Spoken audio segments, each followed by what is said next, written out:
juga menjelaskan bahwa akhir-akhir ini kan pertumbuhan lalu lintas di Kota Solo begitu meningkat pesat dan ke depan juga tentu akan terus meningkat.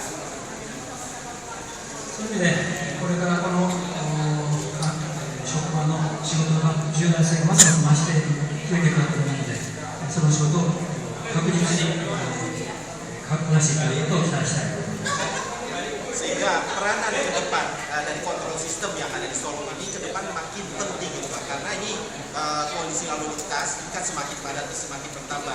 Jadi pekerjaan yang ditangani di sini itu adalah masa depan semakin menjadi penting. 日本においても ITS というのはこれからの道路交通の管理について非常に重要なツールであります。Dan di ITS yang diterapkan di Jepang juga mempunyai sebetulnya tujuan yang sama dan mempunyai peranan yang penting juga. そういう意味で日本においても日々いろんなことに工夫をしながら ITS の道路交通の円滑化にあるいはその環境に向けて使用しようと思っておりまして、ここソロでのこういうような取り組みについてもお互いにいいところ、それから反省できるところ意見交換しながら共に向上していければ素晴らしいのではないかと思います。Ya, jadi di Jepang juga sistem kontrol atau ITS itu terus senantiasa diperbaiki. Ya, jadi banyak hal-hal teknologi yang terus ya dikembangkan. Walaupun mungkin di Jepang canggih gitu Pak, tapi di sini juga kan banyak yang kita bisa pelajari juga dari Jepang. Jadi ke depan mungkin kita bisa melakukan tukar-menukar informasi untuk bisa lebih memperbaiki sistem yang ada di sini.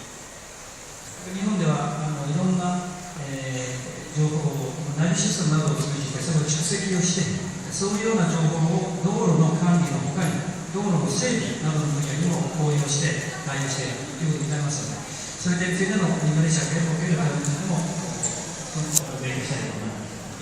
Terus sebetulnya data yang terkumpulkan atau informasi yang terkumpulkan itu kan bukan hanya untuk mengontrol lalu lintas saja, tapi nanti bisa digunakan untuk merencanakan lalu lintas ke depan, misalnya perencanaan pembangunan jalan raya.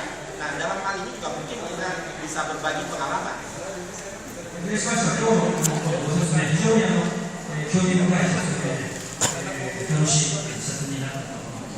Ya, jadi saya sangat terkesan sebetulnya Pak dengan sistem yang ada di sini. Ini adalah kesempatan yang sangat berharga buat saya Pak. Sudah selesai. Ada yang bertanya? Terima kasih. Rafiq dari Masyarakat. Barangkali ada pertanyaan. Yang pertama, bagaimana cara Jepang mengatur atau menekan laju pertumbuhan kendaraan bermotor, mengingat Jepang adalah produsen otomotif terbesar, bahkan yang memadati jalanan Indonesia adalah mobil Jepang. Yang kedua, apakah seperti apa barangkali penerapan metode mass transportasi di Jepang itu seperti apa yang kemungkinan bisa diterapkan di Indonesia? Terima kasih.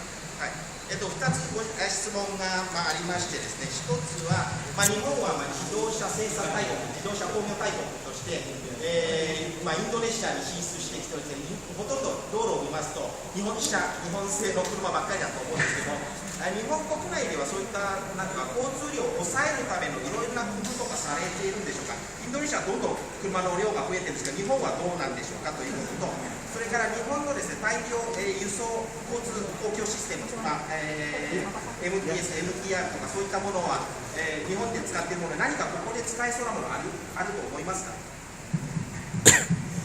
基本的に日本では道路交通の個別的な不抑制ということはやっていないと認識しています。もちろん公共交通機関への誘導ということは行っていますし、自然に公共交通機関を便利にして個別交通機関を利用する割合を減らすというような総合的な観点での交通管理がしているという状況だと思います。Ya, jadi jadi Pak tadi yang bertanya itu Pak. Jadi untuk menekan sebetulnya laju pertumbuhan ya tentu harus public transport gitu Pak. Transportasi publik itu yang harus dibenahi sedemikian rupa ya supaya lebih bisa mengurangi orang yang mau cenderung menggunakan public transport. Itu yang di Jepang memang dilakukan gitu Pak.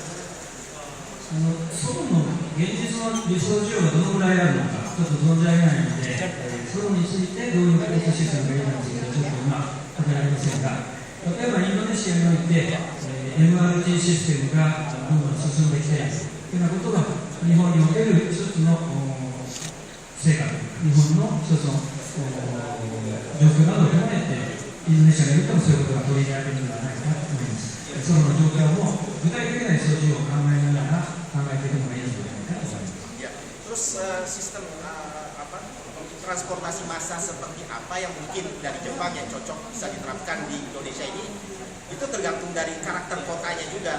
Mungkin antara kota besar di Jakarta atau di Solo ini kan punya karakter lalu lintas yang beda gitu Pak. Jadi mungkin ada kereta atau apa itu saya harus mengetahui data lalu lintasnya dulu, baru mungkin bisa sistem Jepang seperti apa yang tepat diterapkan. Seperti di Jakarta kan MRT yang sudah dicoba, itu kan juga dari teknologi dari Jepang. Itu tergantung dari data yang kita peroleh Pak.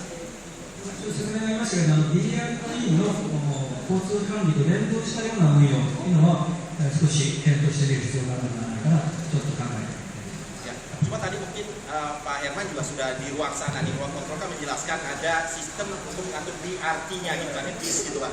Jadi mungkin informasi dari bis ini mungkin perlu dibuat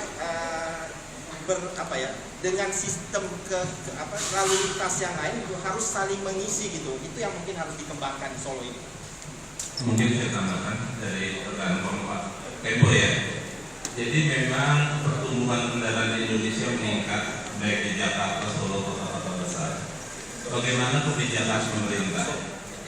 Kebijakan yang kita lakukan lebih pada bagaimana memanage penggunaan kendaraannya, bukan pada membatasi tingkat kepemilikan.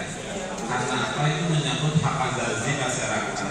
Artinya pada saat mungkin baru rumah tangga dia mampunya masih kuliah mampunya sepeda, udah rumah tangga baru kerja mampunya motor, terus meningkat lagi kesejahteraannya dia perlu beli mobil. Nah itu kan hak orang untuk meningkatkan kesejahteraan. Jadi car ownership itu agak sulit kita batasi.